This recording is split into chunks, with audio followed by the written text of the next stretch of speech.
PCA 세 번째 시간입니다. 자, 오늘 본문 말씀인데 좀 글씨가 작습니다. 이 로마서의 이 서론 그리고 바울이 한 첫 인사 부분입니다. 그런데 바울이 기록한 다른 서신서들과는 차이가 좀 있다는 것을 발견하게 됩니다. 고린도전서 같은 경우에 첫 부분 1절 보면 편지를 쓴 사람에 대한 소개가 나오죠. 하나님의 뜻을 따라 그리스도 예수의 사도로 부르심을 받은 바울과 형제 소스테네는, 그렇죠, 1절은 그죠, 누가 썼는가. 2절을 보시면 이 편지를 받는 대상에 대한 얘기가 나옵니다. 고린도에 있는 뭐 이렇게 모든 자들에게.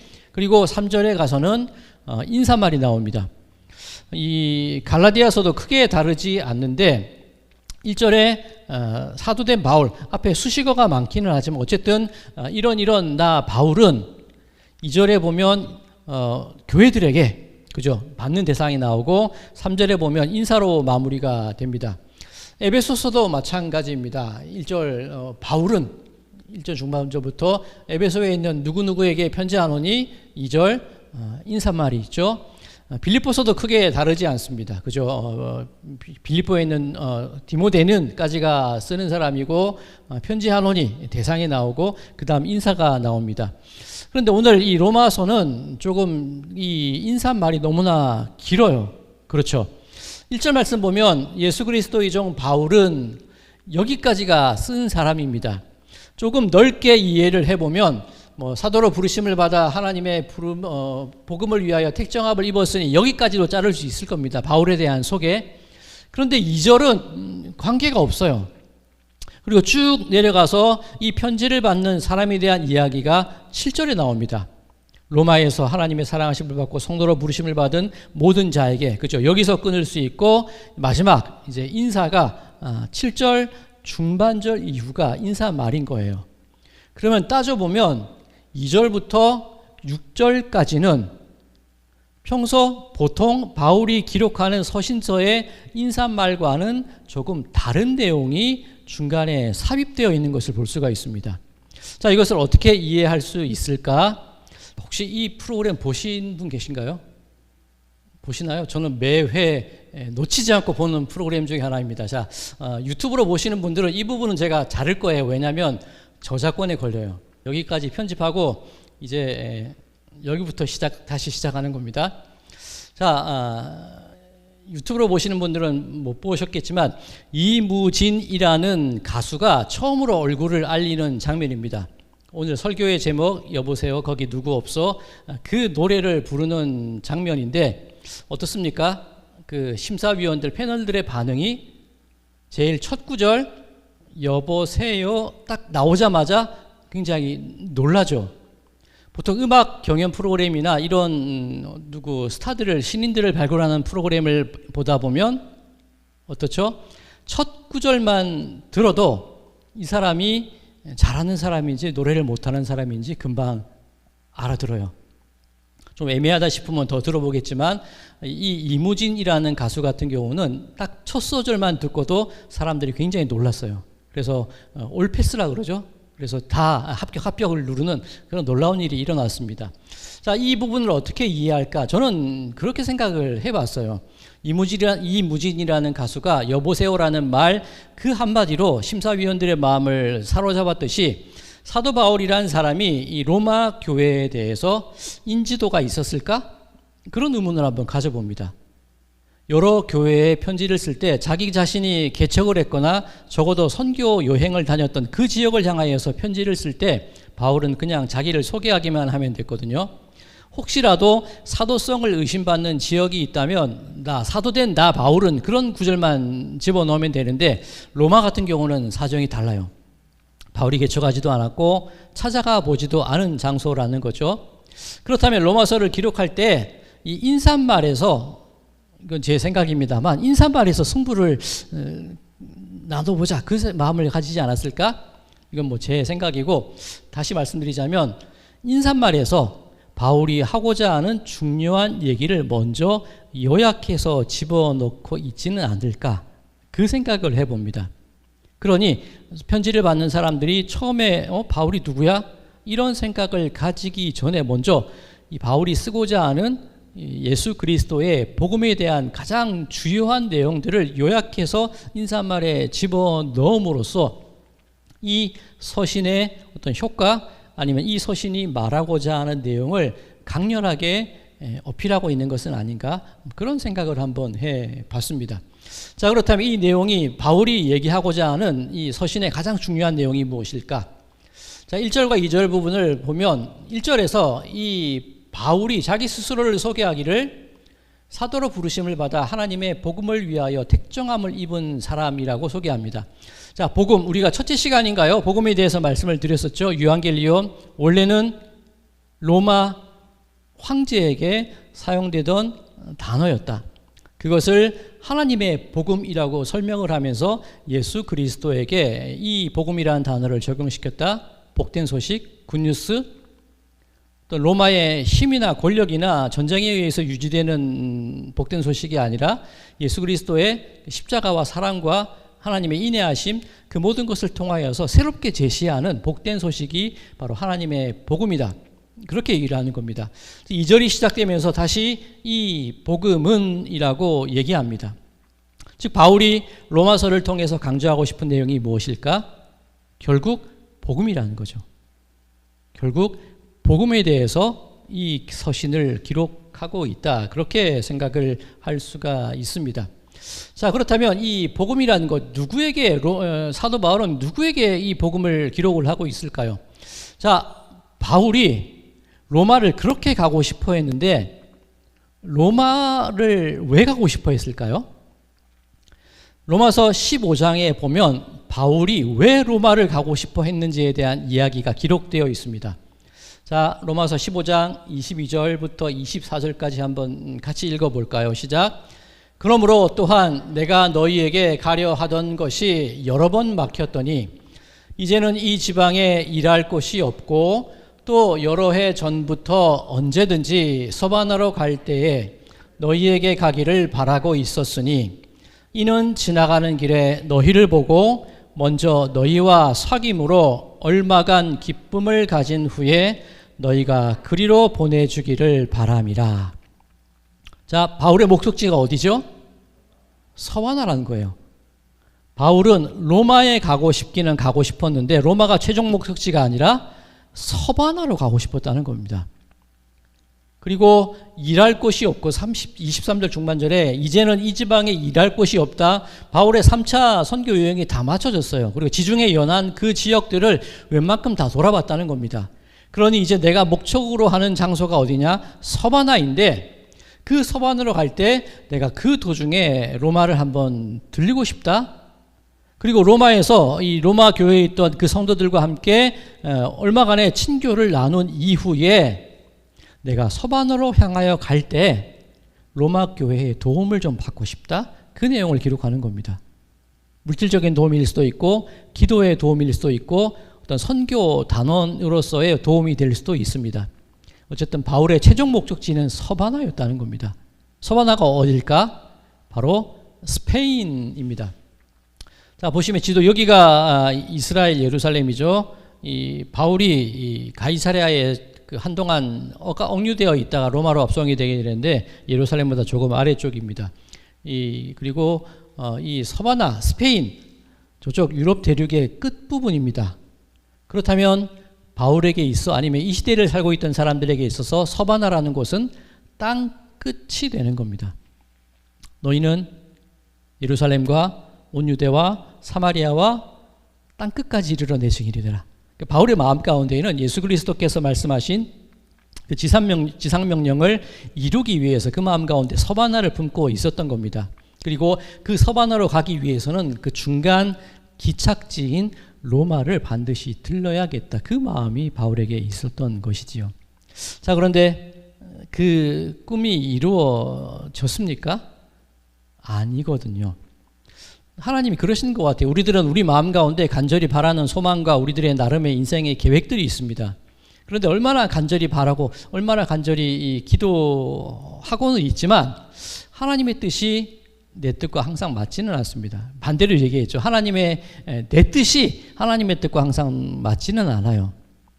그런데 바울이 서바나를 향하여서 그 열망을 가지고 그 중간 기착지로 로마를 결정하고 그 로마 교회 성도들에게 편지를 했는데 서바나로 가려는 꿈은 이루어지지 않았지만 로마서라는 놀라운 기록물이 남게 됩니다. 그리고 첫째 시간에 말씀드렸던 것처럼 이 로마서를 통해서 이 세계 기독교 역사에 있어서 수많은 사람들이 그 마음이 회심을 얻게 되고 어떤 기독교 역사에 있어서 곳곳마다 시기마다 놀라운 어떤 개혁과 새로움의 역사가 일어나게 되는 거거든요. 바울이 의도한 것은 아니었지만 하나님은 의도치 않은 그 일들을 통해서 더 크고 더 놀라운 일을 일으키시는 것이 하나님의 역사라는 겁니다. 자, 오늘 새벽에 살펴본 말씀이 있죠. 바로 빌립에 관한 얘기입니다. 우리가 지난번 야외 예배 때도 잠깐 나눴던 말씀이기도 합니다. 빌립, 오늘 새벽 하필이면 예루살렘에서 이 사마리아로 옮기시고, 하필이면 사마리아에서 광야로 옮기시고, 하필이면 그 광야 그 에디오피아 내시로부터 또 다른 곳으로 옮기시고, 내 뜻과 내 소망과 내 바람과는 전혀 다른 곳으로 옮기시는 것이 하나님의 모습이었다는 겁니다. 자, 그런데 내 뜻은 아니지만, 내 소망은 아니지만 하나님이 그 일들을 통해서 어떤 놀라운 것을 일으키시느냐? 자, 바울이 이 예루살렘에부터 서바나로 가기 원했지만 결국 로마서를 기록함으로써 다른 일을 일으키게 하십니다. 이 에디오피아, 이 성경에 이 구스라고 되어 있죠. 이 에디오피아 역시 다른 시각에서 보면 똑같은 땅 끝입니다. 그렇죠. 빌립이 많이 가봐야 이 예루살렘에서 이 근처의 광야, 많이 가봐야 이 근방의 성입니다. 빌립은 땅끝을 마음에 품고 있지 않았지만 하나님의 말씀에 순종하게 될 때, 하나님께서 보내시는 곳으로 가게 될 때 하필이면 하나님께서 그 시의적절한 곳으로 빌립을 보내시고 시의적절한 곳으로 사람들을 이끌어 오실 때 땅끝이 빌립에게로 다가오는 겁니다. 나는 가지 않지만 하나님의 땅끝을 나에게로 이끌어 오셔서 나로 하여금 그 땅끝을 향한 선교를 이루게 하시는 것이 하나님의 역사라는 겁니다. 그러니 우리는 내 뜻이 아니라고 하더라도 실망할 필요가 없다는 거죠. 나보다 더 큰 하나님의 뜻이 나로 하여금 땅끝을 향한 내 꿈이 아니라 땅끝을 향한 하나님의 뜻이 나를 통하여서 이루어질 수 있도록 모든 것을 만드시고 모든 것을 이끌어 가시는 더 큰 하나님의 능력이 있다는 것, 이것이 로마서를 통해서 우리에게 주고 계시는 놀라운 교훈인 것을 우리는 깨달아야 합니다. 자, 그렇다면 이 복음이라는 것이 과연 무엇일까? 자, 복음, 2절 말씀에 의하면 복음이라는 것은 바로 그의 아들에 관해서 성경에 기록되어 있는 것이 복음이라는 것입니다. 그의 아들은 예수를 의미하고 예수님은 바로 그리스도시죠. 우리는 습관처럼 예수 그리스도 붙여서 얘기합니다만 예수는 그냥 이 시대를 살았던 한 청년의 이름이고 그리스도는 기름 부음 받으신 나의 주인이고 내 구세주, 나의 구원자가 되신다는 의미이죠. 결코 쉽게 붙을 수 있는 두 단어는 아닙니다. 우리는 너무 생각 없이 예수 그리스도 붙여서 얘기하지만 세상에 있는 많은 사람들이 예수를 알고 있지만 그 예수를 그리스도로 고백하고 있지는 않거든요. 이 예수가 그리스도로 고백되는 그 순간이 바로 복음이 된다는 겁니다. 자, 3절과 4절 말씀 가운데 이것이 조금 더 자세히 기록이 되어 있습니다. 자, 3절 보면 그의 아들에 관하여 말하면 육신으로는, 4절 말씀에 보면 성결의 영으로는. 자, 이것을 어떻게 이해할 수 있을까? 육신이라는 것, 예수 그리스도의 어떤 인간적인 모습, 우리 보통 인성이라고 얘기를 합니다. 4절 성결의 영으로는 예수님의 신성이라고 얘기합니다. 예수님이라는 분 가운데 인간으로 태어나셔서 철저히 인간의 어떤 고난과 슬픔과 배고픔과 눈물과 그 모든 감정들, 모든 삶의 어려움들을 친히 다 겪으신 것, 그것이 육신이라는 말로 표현될 수 있을 것이고, 성결의 영, 대속자로서 구원자로서 그 모든 사명을 감당해야 되는 하나님으로서의 모습이 영이라는 단어로 표현될 수 있을 것입니다. 이 모든 것이 합쳐질 때에 주 예수 그리스도라고 고백을 할 수 있게 되는 겁니다. 자, 그런데 이 주 예수 그리스도 다 각각 떨어진 단어들입니다. 먼저 주라는 단어, 우리 구약 성경에 보면 아도나이, 하나님을 부르는 여러 호칭 중에 아도나이라는 호칭이 있습니다. 이것을 헬라어로 번역을 하면 쿠리오스, 이 주인님, 주님이 되는 겁니다. 즉 이 하나님을 의미하는 단어이죠. 다음에 그리스도, 크리스토스, 이 기름 부음 받은 자, 메시아, 구원자라는 의미가 됩니다. 즉 이 예수라는 이 한 청년, 이름도 너무나 흔한 이 사람이 바로 하나님이 되시고 바로 이 사람이 나의 구세주가 된다는 믿음과 고백이 있는 사람에게라야만 주 예수 그리스도라는 고백이 함께 고백되어질 수 있다는 그 얘기입니다. 베드로가 뭐라고 고백을 합니까? 주는 그리스도시요 살아계신 하나님의 아들이십니다. 이 고백 안에 복음의 모든 것이 다 응축되어 있는 겁니다.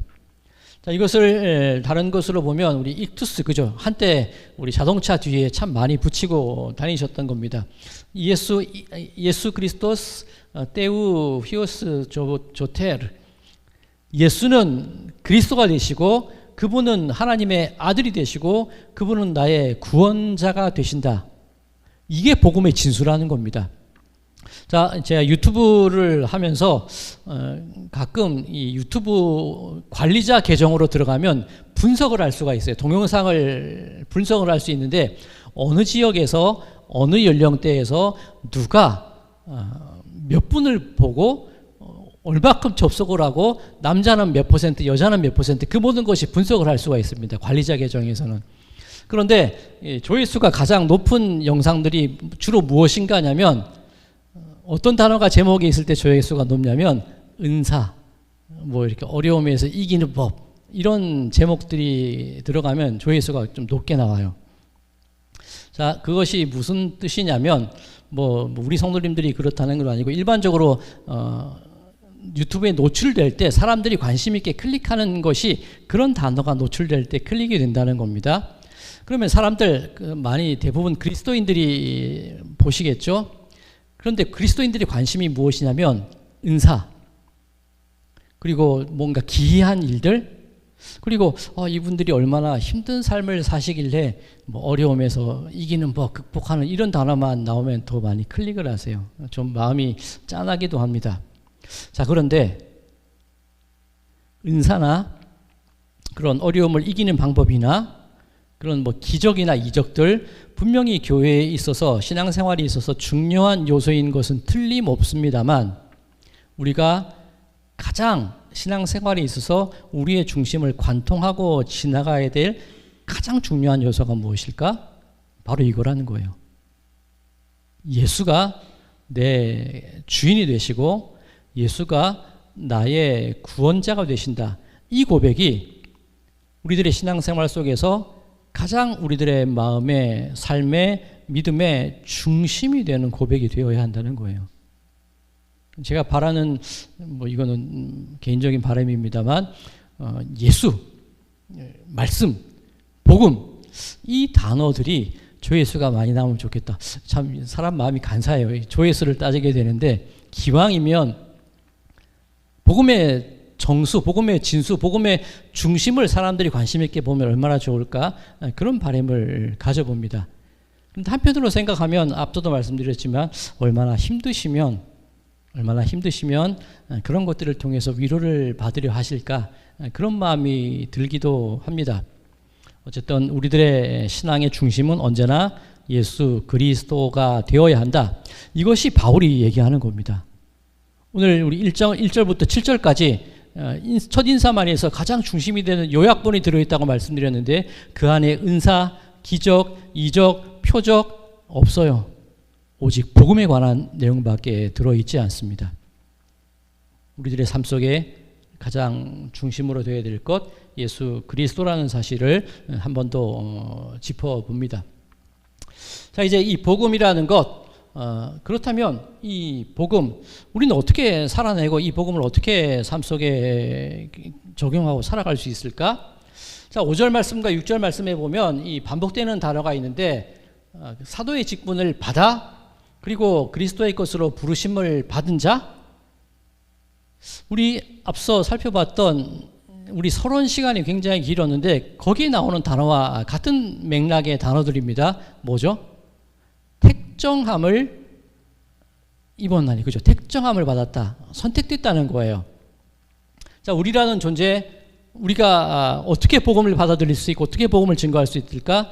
나는 선택된 존재라는 그 분명한 정체성과 자의식이 있어야 된다는 겁니다. 그런데 선택된다는 것이 무엇을 의미할까? 나는 선택됐어. 그러면 내가 잘 살아가고 있던 삶의 모든 조건들을 다 내려놓고 신학교에 들어가야 된다는 얘기인가? 그런 물음을 물을 수도 있습니다. 제가 한 가지, 이것도 개인적인 얘기입니다만, 신학교 생활을 하면서 안타까운 것이 하나 있었는데, 우리 일반 대학교는 일반 대학을 나오시고 대학원으로 신학대학을 들어오시는 분들이 계세요. 그분들 같은 경우에 물론 은혜 받아서 목회자의 길을 가시기 위해서 대학원을 들어오셨을 거지만, 제가 안타까운 게 무엇이냐면 학부 때 했던 자신의 원래의 전공과 그 신학을 한번 접목시키면 참 좋을 텐데 그런 바람을 혼자서 한번 가져본 적이 있습니다. 내가 부름받았기 때문에 모든 것을 다 끊어버리고 오로지 신학, 뭐 틀린 얘기는 아니고 그분의 삶에 결단이 있으니까 그런 결정을 내리셨겠지만, 신학도 다양한 분야가 있고 다양하게 쓰임받을 수 있는데 모든 분들이 그렇게 한 길로만 가려는 것이 개인적으로는 조금 안타까웠던 적이 있습니다. 왜 이런 말씀을 드리냐면, 우리가 부름을 받는다는 것, 우리가 택정함을 입었다는 것, 우리들의 모습 속에서 하나님께서 나름대로 각자가 가지고 있는 모습을 통해서 택하신 겁니다. 우리 교회 성도님들을 뵐 때 참 놀라운 모습들을 제가 많이 봅니다. 어떤 분은 감탄을 잘하는 분이 계세요. 뭔가 말씀을 하거나 어떤 거 우리 공사할 때도 많이 뵀는데 그분만 나타나면 막 감탄사가 막 터져나와요. 우와, 우와. 그리고 뭔가 막 사와도 우와, 그런 분이 계세요. 누군가 떠오르시는 분이 한 분 계시죠? 그리고 굉장한 은사예요. 그분의 감탄사가 나올 때 작업을 하시는 분이나 일하시는 분들이 힘을 얻어요. 그거 아무나 못하거든요. 제가 만약에 우와 한다면 그분들이 힘을 얻을 수 있을까? 저는 어떻게 보면 참 제 스스로 이 아이들에게 이 소시오패스 성격이 있다고 얘기를 하거든요. 이 좀 감정이 약간 메마른 성향이 있어요. 제가 우와 감탄한다고 해서 제 감정이 다 전달될까? 오히려 저는 책상머리에 앉아서 그냥 분석하고 나누고 그것을 통해서 또 결과물들을 내보내는 게 오히려 저한테는 맞는 것 같아요. 이게 부르심이 아닐까? 이게 택하심이 아닐까? 그 생각을 해봅니다. 즉 내가 가지지 못한 다른 사람의 재능을 부러워할 것이 아니라 분명 하나님께서는 각자에게 알맞은 재능과 알맞은 그런 달란트들을 주셨거든요. 그것이 하나님이 나를 그렇게 부르셨다는 거예요.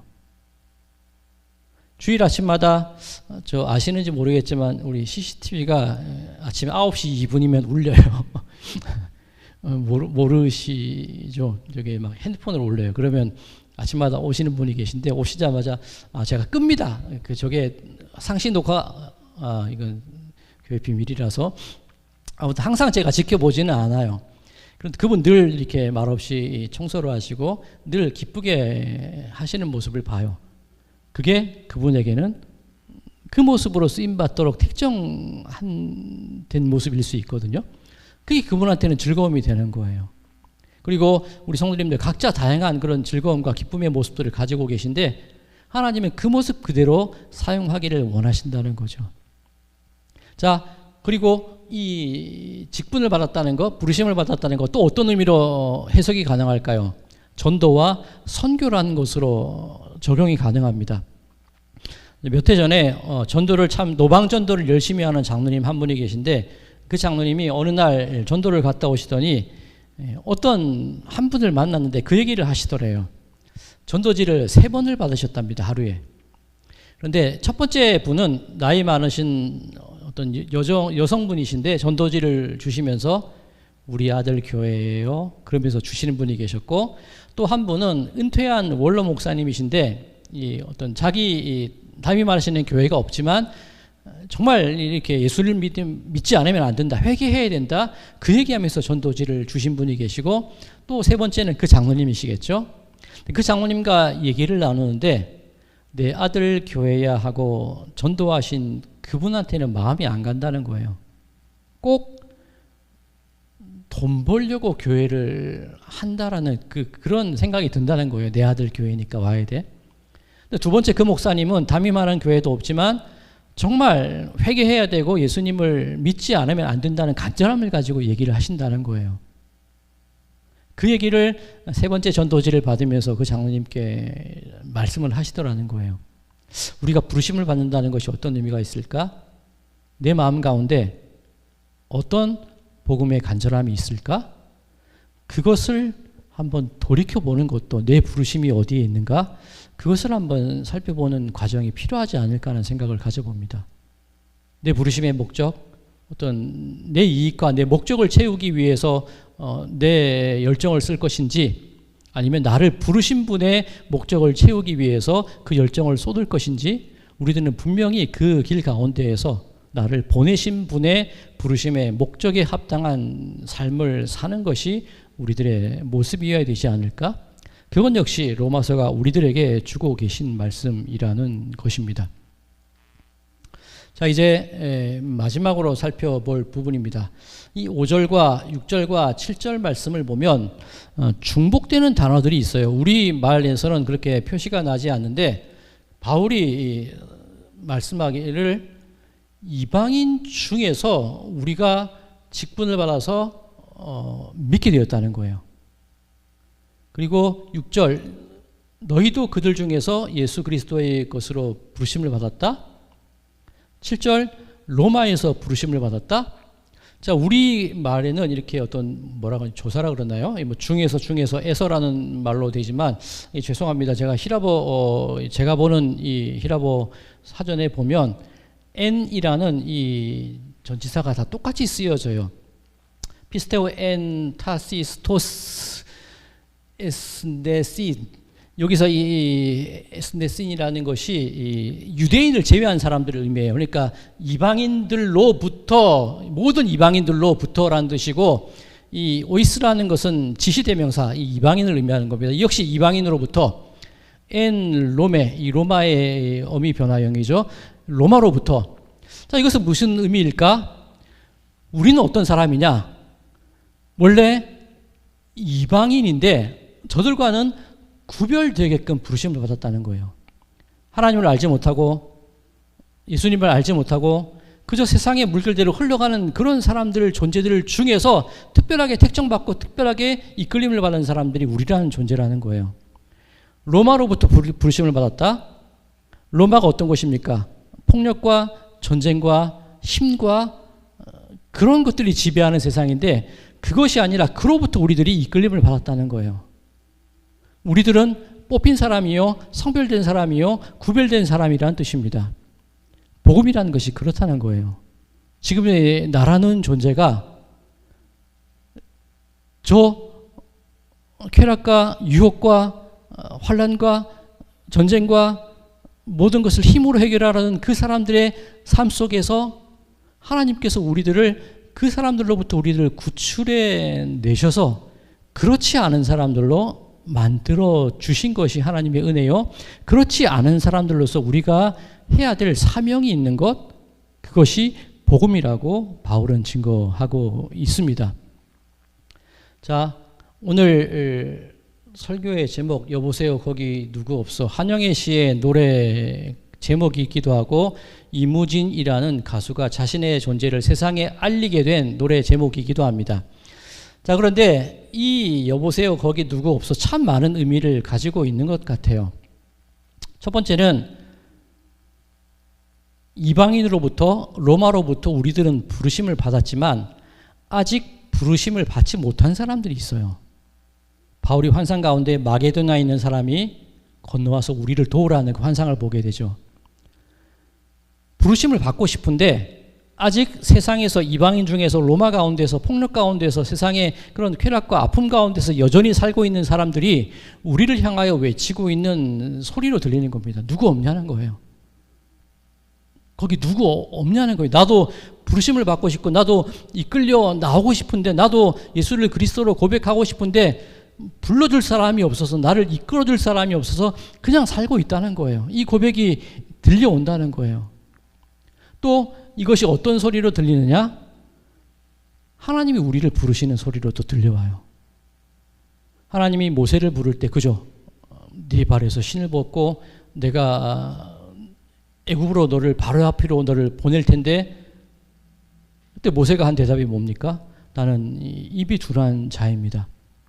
예레미야도 마찬가지입니다. 나는 어린 자입니다. 이사야도 똑같죠. 망하게, 화로다, 망하게 되었도다. 하나님은 누구를 보낼고 거기 누구 없어 얘기하는데, 한결같이 우리들이 하는 얘기라고는 저는 말을 못해서, 저는 이것이 안 돼서, 저는 어리석어서, 저는 경험이 부족해서 계속 그런 얘기를 하고 있다는 거예요. 또 어떤 얘기로 들릴까요? 참 많은 소리로 들려요. 아픔의 절규, 믿는 사람 가운데서 여전히 그 말씀을 사모해서 부르짖는 소리, 참 여러 가지 소리로 들리는 제목인 것 같습니다. 자, 우리는 이런 부름 앞에서 내가 여기 있습니다 라고 과연 고백할 수 있을까? 바울은 이 부름에 당당하게 고백을 했던 사람입니다.